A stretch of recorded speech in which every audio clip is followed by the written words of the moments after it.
Muitas vezes o que acaba acontecendo é que se contrata uma pessoa pela experiência técnica, pelo potencial que ela tem. E o que se verifica é que a saída dela da organização é muito mais por questões comportamentais e de atitudes. Então, às vezes, um processo seletivo, dependendo da forma como ele é conduzido, ele não vai tão a fundo para entender se aquela pessoa combina com a cultura da organização, se aquela pessoa tem as atitudes que a empresa está esperando, se aquela pessoa vai se comportar de que maneira, por exemplo, numa situação de estresse, que comportamentos ela vai ter com os pares, com o chefe, com a equipe. Então, às vezes a empresa acaba se decepcionando ou o próprio profissional, ele cria uma imagem ideal de uma companhia e se desaponta. Então, os processos seletivos de hoje, eles estão tendendo cada vez mais a ir a fundo nessas questões pessoais, de personalidade, etc., para entender se combinam com a organização.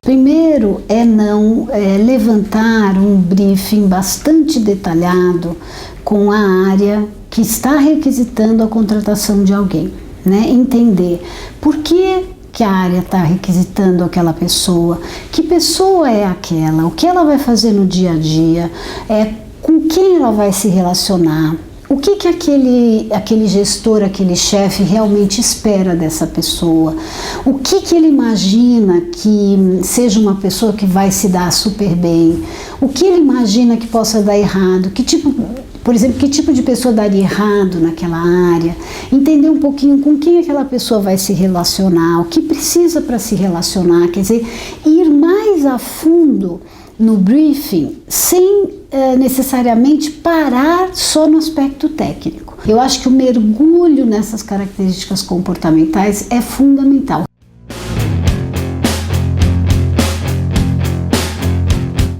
Toda profissão você tem gente muito bem preparada, você tem pessoas que estão no meio da jornada e você tem também pessoas que estão iniciando essa jornada, que às vezes realmente são colocadas em situações de recrutamento, mas não estão preparadas. Esse caminho é um caminho longo, é um caminho que exige muita prática, então existe uma preparação inicialmente técnica e existe muita prática, porque para você perceber o outro, não basta só você estudar, você tem que praticar. Lidar com o ser humano é algo bastante complexo, então você aprende muito na vivência.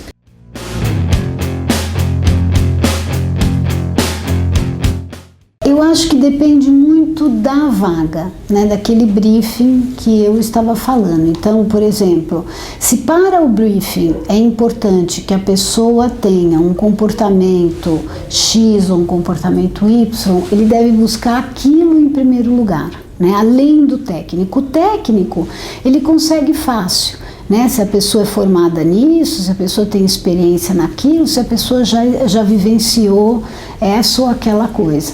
Na parte psicológica é muito mais difícil. Então, por exemplo, se o dono da posição pediu uma pessoa que tenha uma liderança de um estilo tal, é muito importante que se estude que ferramentas eu vou usar na entrevista para entender que estilo de liderança aquela pessoa tem.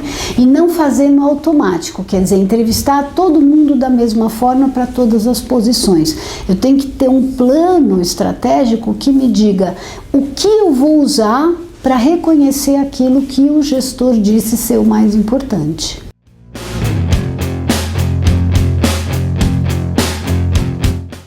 Com a prática dá, porque é aquilo que a gente conversou um pouco antes, você começa a verificar coisas que foram ditas no início da entrevista, com coisas no meio e coisas um pouco depois. Na hora que você começa a combinar, você percebe que a pessoa começa a se contradizer.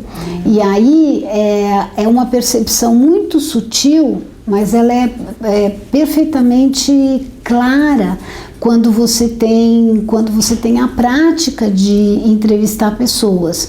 Então, você percebe que a pessoa acaba dizendo de uma forma uma coisa, depois ela diz de uma outra forma a mesma coisa. Então ela se contradiz de alguma maneira, né? E esses cheques são importantes porque a própria pessoa não percebe que está fazendo. Por isso que as entrevistas elas não podem ser sempre iguais.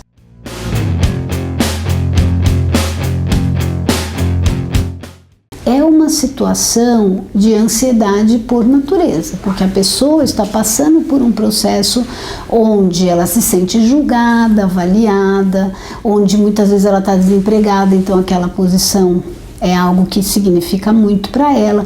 E se ela não estiver numa posição natural, a avaliação que nós vamos fazer dela muitas vezes não vai ser autêntica. Então, assim, o ideal seria primeiro perguntar para a pessoa, né? Olha, você está me parecendo um pouco ansioso, nervoso, tal. Vamos tomar uma água?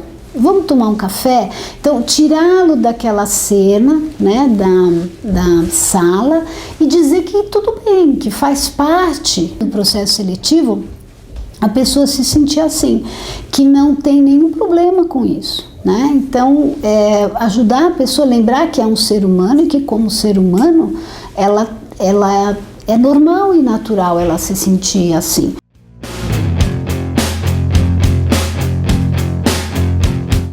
Na verdade, a área de recursos humanos dentro de uma organização, o papel dela não é escolher o candidato final.